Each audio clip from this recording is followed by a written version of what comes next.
All right, let's get right into it.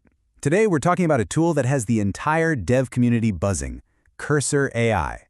We're going to break down exactly what this thing is, how it works, and figure out if it really is the next-gen code editor that everyone says it is. You hear phrases like, the tool developers are obsessed with, and, that's a seriously bold claim. The field is packed with amazing software. So what's the deal here? What makes Cursor so different from everything else we already use? And that's the million-dollar question, isn't it? With all the noise around AI lately, you got to be a little skeptical. So our job today is to cut through all of that and get to the bottom of what Cursor AI can actually do. Is it the real deal? To really get why a tool like Cursor even needs to exist, we have to talk about the challenge of coding today. Because let's be honest, it is completely changed, and a lot of our tools, well, they just haven't kept up. And look, anyone who writes code for a living knows this in their bones. You're not just writing one little function in a vacuum, no way. You are deep inside this massive tangled web of files, dependencies, frameworks, APIs, you name it. Just navigating all that complexity, that's the real job. And this is where Cursor steps onto the scene. And it's not trying to be just another text editor or some little plugin. It's positioning itself as something completely different, an AI coworker. So this is the key. You have to think of Cursor as an active partner in your work. It's built from the ground up to think at the project level, not just the file or the line level. It's designed to understand the whole system, kind of like a senior developer sitting next to you would. Okay, now this is where things get really interesting. Look at the scope of what it can do. We are not talking about simple autocomplete here. We're talking about refactoring an entire app's architecture, automatically fixing nasty dependency conflicts, and even building a whole API from a single sentence. That is a huge leap forward.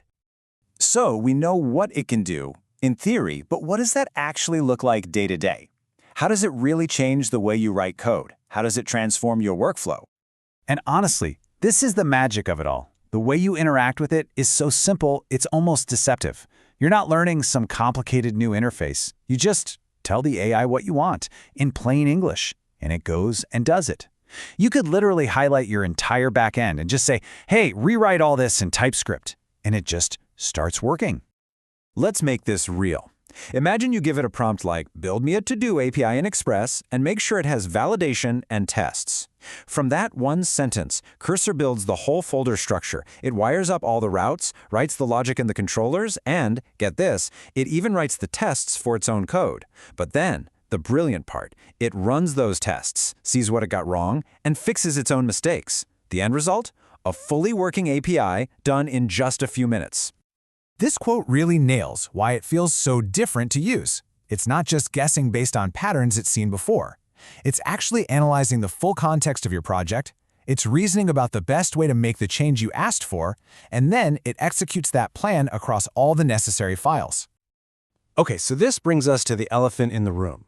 How is this any different from GitHub Copilot? It's a totally fair question, and the answer is actually fundamental to understanding what makes Cursor special. Think of it this way. GitHub Copilot is an amazing line assistant. It's like having the world's smartest autocomplete. It helps you type way faster. Cursor AI, though, is a project assistant. It's not there to help you type, it's there to help you build. It thinks at the system level, not the snippet level. And that shift right there, it's everything. It's a move from just thinking about the next line of code to thinking about the entire architecture. It's the difference between an assistant who can finish your sentence and an architect who helps you design the whole building. So all of this brings us back to that first question we asked.